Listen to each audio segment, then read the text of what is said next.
여러분, 안녕하세요. 오늘 우리가 배울 단어는 8-3단원 대중매체와 대중문화의 이해 단원입니다. 대중매체라는 것은 여러 사람에게 한 번에 많은 정보를 전달할 수 있는 매개체라고 합니다. 그래서 이런 대중매체는 두 가지로 나눠볼 수가 있어요. 먼저 전통적인 대중매체를 한번 알아보도록 합시다. 전통적인 대중매체는 TV나 라디오, 신문, 잡지 같은 것들이 있습니다. TV, 라디오, 신문, 잡지 같은 경우에는 한 번에 많은 정보를 여러 사람에게 전달할 수가 있으니까 이런 것들을 대중매체라고 표현을 합니다. 이런 전통적인 대중매체들은 보통 생산자와 소비자가 다르다는 특징이 있습니다. TV 같은 경우에는 TV를 찍는 방송국과 그 방송을 보는 일반 시민들 다르고, 라디오도 마찬가지고요. 신문도 신문을 쓰는 기자와 그걸 읽는 사람들. 그래서 생산자와 소비자가 다르다는 특징이 있습니다. 이렇게 생산자와 소비자가 다르니까 정보 전달이 일방향적일 수밖에 없어요. 이 일방향적이라는 것은 생산자에서 소비자로 정보가 전달된다 라는 것입니다. 대중들, 일반 시민들인 대중들은 그냥 생산자가 전해주는 정보를 수동적으로 받아들일 수밖에 없는 것이죠. 반면에 최근에 이런 매개체로서 다양한 것들이 등장을 했죠. 특히나 인터넷의 등장은 우리가 새로운 매개체를 가지게 되는데 중요한 역할을 했습니다. 인터넷이 나오면서 SNS나 최근에는 유튜브 많이 보고 계시겠죠? 그리고 트위치, 아프리카 TV 같은 스트리밍 서비스까지 우리가 새롭게 매개체들이 많이 탄생을 했습니다. 자, 이런 매개체는 생산자와 소비자가 같을까요? 다를까요? 그렇죠. 이런 매개체들은 보통 생산자와 소비자가 같다고 볼 수 있습니다. 내가 소비자로서의 역할만 할 뿐만 아니라 내가 쉽게 생산을 할 수 있겠죠. 선생님이 이렇게 유튜브를 찍어서 영상을 올리는 것, 이런 것들이 다 정보를 전달해 줄 수 있는 새로운 매개체인 인터넷 그리고 유튜브가 등장했기 때문입니다. 선생님은 여러분들에게 이제 정보를 전달해 줄 수 있는 영상을 만드는데 생산자가 된 것이죠. 선생님이 생산자이기도 하지만 유튜브에서 다른 정보들을 많이 얻고 있기 때문에 소비자이기도 합니다. 이처럼 새롭게 등장한 인터넷, SNS, 유튜브, 스트리밍 서비스까지 해서 이러한 것들은 생산자와 소비자가 일치한다 라고 보시면 되겠습니다. 전통적인 대중매체랑 다르죠. 자, 마지막으로 이 인터넷, SNS, 유튜브, 스트리밍 서비스 같은 경우에는 의사소통이 쌍방향으로 가능합니다. 인터넷 뉴스 기사가 올라왔을 때 우리가 댓글을 달면서 저 정보 잘못 듣는데 저게 사실이 아닌데 라고 의견을 표시할 수도 있고요. 유튜브에도 댓글 서비스, 스트리밍에서도 계속 채팅하면서 우리가 서로서로 이제 생산자와 소비자가 바로바로 의사소통이 가능하죠. 그러면서 정보가 생산자에서 소비자로만 흐르는 게 아니라 소비자가 오히려 생산자에게 정보를 줄 수도 있다 라는 것입니다.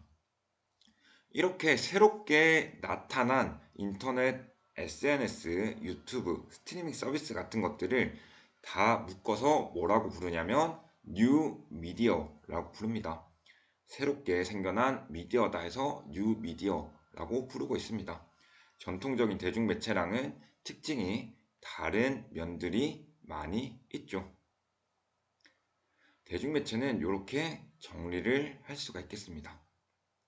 근데 최근에 뉴미디어 그리고 전통적인 대중매체까지 해서 이런 대중매체들이 발달을 하게 됩니다.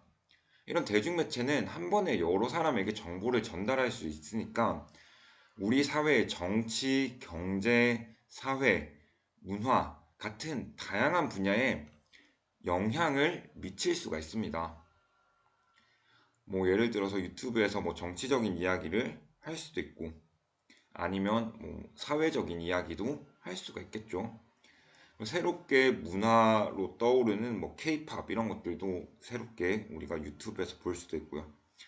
이렇게 다양한 영역에 영향을 미칠 수 있는 대중매체가 점점 발달하면서 대중문화라는 것을 형성합니다. 이런 대중문화는 누구나 다 쉽게 즐기고 쉽게 누릴 수 있는 문화라고 정의를 할 수가 있는데요. 우리가 이 대중문화를 조금 더 정확하게 이해를 하기 위해서는 반대말을 좀 생각해 볼 필요가 있어요. 이 대중문화의 반대말이라고 한다면 귀족문화, 엘리트 문화라고 할 수가 있겠습니다. 예전에 과거에는 대중매체가 없을 때는 우리가 음악을 들으려면 돈을 내고 오페라홀 아니면 음악관 이런 데 가야 되고요. 미술 작품을 보려면 미술관에 가야 됐습니다. 일반 대중들, 돈이 없는 시민들 같은 경우에는 우리가 그런 문화를 즐길 수가 없었죠. 누릴 수도 없었고. 하지만 이 대중매체라는 것들이 발달하면서 한 번에 여러 사람에게 정보를 전달하거나 문화를 전달할 수 있는 거죠. 그렇게 되면서 일반 시민들이 다양한 문화를 겪을 수가 있게 된 것이죠. 그래서 누구나 다 쉽게 즐기고 누릴 수 있게 만들어진 문화가 바로 대중문화라고 할 수 있겠습니다. 이런 대중문화의 긍정적인 영향은 일단 누구나 문화적인 혜택을 누릴 수 있다는 것입니다. 과거에는 귀족층, 엘리트층만 문화를 누릴 수 있었다면 이제는 누구나 문화를 누릴 수가 있더라. 두 번째는 이런 대중문화 같은 것들이 우리에게 즐거움을 주기도 하고요. 휴식을 제공하기도 합니다. 최근에 우리가 유튜브를 많이 보는 거, 이제 재밌으려고 보는 거고 아니면 내가 뭐 공부에 지쳐서 휴식을 취하려고 보는 그런 것들이 있으니까 우리가 쉽게 유튜브를 보면서 즐거움, 휴식을 취할 수가 있더라. 과거에 대중문화가 없고 대중매체가 없었을 때는 이런 즐거움이나 휴식을 쉽게 취할 수가 없었겠죠. 오페라 홀에 가서 뮤지컬을 보든 미술관에 가든 가서 봐야 되는데 돈도 많이 들고요. 근데 지금은 핸드폰 하나만 있으면 다 즐길 수가 있습니다. 세 번째 긍정적인 점은 새롭고 다양한 정보를 쉽게 획득할 수 있다는 것입니다. 과거에는 정보를 획득하기 위해서는 내가 글을 읽을 줄 알거나 아니면 다양한 소문들을 들으면서 굉장히 정보를 얻기가 어려웠는데 이런 대중매체가 발달하고 대중문화가 형성되면서 우리가 좀 더 쉽게 정보를 획득할 수가 있겠죠. 뭐 TV의 뉴스라던가 아니면 인터넷이라던가 검색이라던가 심지어 내가 원하는 정보를 검색을 해서 쉽게 얻을 수 있죠. 그 정보만 딱 얻을 수가 있죠. 이런 것들이 긍정적인 점이라면 이런 대중문화의 부정적인 점도 있습니다. 이런 것들이 긍정적인 점이라면 대중문화 부정적인 점도 있습니다. 먼저 첫 번째로 문화의 획일화 현상이 발생할 수 있다는 것입니다. 대중문화 같은 경우에는 똑같은 문화를 한 번에 여러 사람에게 전달을 하는 것이기 때문에 많은 사람들이 똑같은 문화를 받아들일 수밖에 없어요. 뭐 예를 들어서 언어 문화라고 한다면 과거에는 각 지역마다 여러 가지 사투리가 있었죠. 선생님도 대구에서 와서 사투리를 많이 쓰는데 이런 사투리가 지금은 점점 없어지고 있다고 해요. 사투리가 없어지는 이유는 이제 TV에서 표준어를 계속 듣다 보니까 사투리가 점점 사라지더라. 지금 최근에 어린 친구들에게서는 사투리가 점점 사라지고 있더라. 라는 것입니다. 그래서 문화가 하나로 통일되는 문화의 획일화 현상이 발생할 수가 있다. 대중문화의 두 번째 부정적인 면은 상업적으로 변할 수 있다는 것입니다. 과거에 우리가 순수하게 문화를 즐기던 때와는 다르게 이제 이걸 가지고 돈을 벌기 시작하는 거죠. 자, 이렇게 대중문화가 상업적으로 변하게 되면 또 다른 문제점을 낳게 되는데 바로 폭력적이고 선정적인 컨텐츠가 많이 생산된다는 것입니다. 폭력적이고 선정적인 컨텐츠가 돈이 되다 보니까 계속해서 이런 것들이 만들어지는 거죠. 선생님이 직접 그 유튜버들 아니면 스트리밍을 하시는 스트리머들을 말할 수는 없지만 굉장히 선정적인 유튜버들 그리고 폭력적인 스트리머들이 많이 있죠. 여러분들도 그런 유튜버나 아니면 스트리머들을 많이 보는 걸로 선생님이 알고 있어요. 이 폭력적이고 선정적인 것이 되게 1차원적이기 때문에 그냥 보면 재밌다고 생각을 하는 거죠. 그렇지만 우리가 성장을 하는 데 있어서는 굉장히 좋지 않은 점을 가지고 있습니다.